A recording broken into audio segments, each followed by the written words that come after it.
You think tears end with death.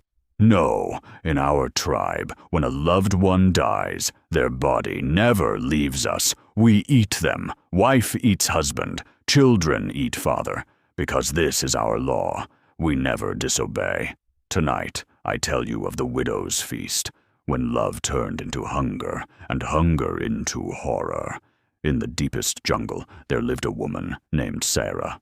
Her husband died one morning on the hunt, torn apart by wild beasts. But death was never the end in our tribe. When a man dies, his flesh is not buried. His body is given to those who loved him most. The wife eats first, because only she can carry his soul inside her.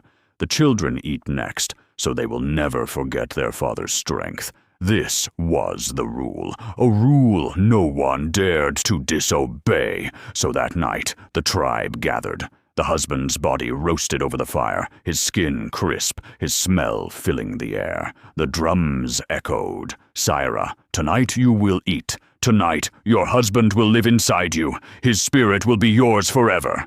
Sarah's hands trembled. She looked at her husband's body. She loved him more than life itself. How could she do this? But then she remembered the words of the elders.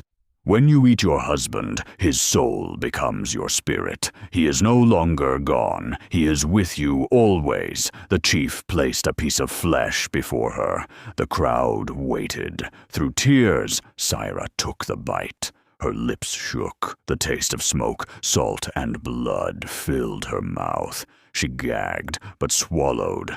And in that moment, she felt something strange, a heat inside her chest, a whisper in her ears. It was his voice. I am with you, Sarah, forever. Her heart broke, but she smiled through the tears. She believed her husband's soul now lived inside her. But the ritual was not finished. The chief called her son and daughter forward. The boy cried. The girl trembled. But the tribe demanded, eat your father, for his blood is yours. Sarah wiped their tears and whispered, do not fear. When you eat, he will live in you too. He will never leave us. Piece by piece, the children obeyed. Their small hands carried the flesh to their mouths, sobbing as they swallowed. The tribe roared in approval. For them, this was not cruelty. It was loyalty, a family bound forever by blood. But as the night went on, Sarah kept eating, bite after bite. She could not stop. Her tears turned to laughter. She whispered again and again, he is with me now, always, forever.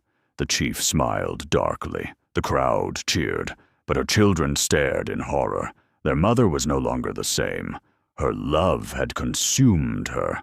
Literally, the curse of the widow.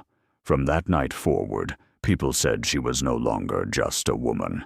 She became something else, a vessel of love twisted into hunger.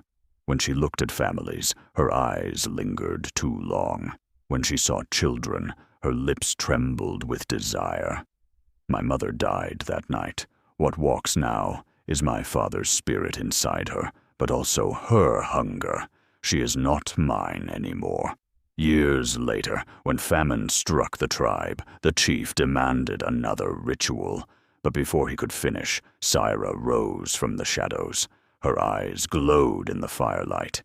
You made me eat my husband, she hissed. You fed his soul to my children.